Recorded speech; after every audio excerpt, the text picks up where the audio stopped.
Today I expect to see all the innovations at the Mondial, and also I want to get to know more people from the Groupe Renault. Mes attentes pour la journée, c'est rencontrer mes différents collègues et partager avec eux leur quotidien, avoir une ouverture à l'international. On a la chance de rencontrer le président, donc c'est une super opportunité pour nous. Et ça me donnera l'occasion aussi, comme j'ai rejoint Renault récemment, de rencontrer d'autres collègues d'autres régions du monde. I'm from Poland. On travaille à Flins. I come from Slovenia. I'm coming from Romania. I'm coming from Turkey. I come from India. Je viens du Maroc. I'm from Korea. Easy Go and Easy Ultimo were like, the heart of the whole show, I would say. It's beyond driving. Là, on a l'atelier Renault, on va rencontrer Carlos Ghosn. Un peu de stress quand même, c'est la première fois qu'on va le rencontrer. Pour moi, ça va être une première aussi de rencontrer le président. Et donc ça va être intéressant de pouvoir échanger avec lui et lui poser des questions. Alors j'attends qu'on nous donne un peu une mise en perspective de notre travail quotidien, c'est-à-dire avoir un peu de prise de distance par rapport à la stratégie de l'entreprise. It's a great opportunity to hear the strategic directions from the first hand, and we appreciate this very much.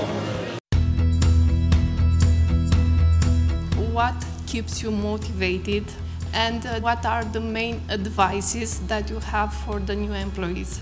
What keeps me motivated is probably what keeps you motivated.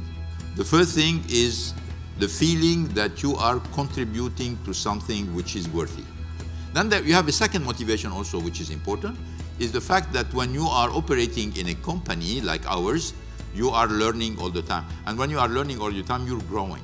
Quelle est la stratégie de Renault pour conquérir l'ensemble de l'Afrique? Notre stratégie en Afrique, c'est de dire, nous continuons à être très forts dans les pays où nous sommes implantés, Afrique du Nord, Afrique du Sud, mais surtout, il va falloir qu'on commence à positionner la marque de manière solide dans des pays qui sont des pays d'avenir. Comment booster l'innovation? D'abord, on ne sera jamais aussi souple qu'une start-up, mais à partir du moment où on met les objectifs de manière très claire, qu'on donne la possibilité aux gens d'aller faire des benchmarks là où c'est nécessaire, on crée un esprit qui est favorable à l'innovation. Il faut que vous sachiez que si aujourd'hui tout le monde s'intéresse à la voiture, c'est parce que c'est un objet qui va connaître une transformation extraordinaire. Nous pensons que nous avons un rôle à jouer, puisque c'est nous aujourd'hui qui tenons le terrain au niveau de l'industrie automobile, mais ça veut dire qu'il faut qu'on fasse évoluer nos compétences, il faut qu'on fasse évoluer notre vision de la voiture. C'est l'offre qui va déterminer la demande.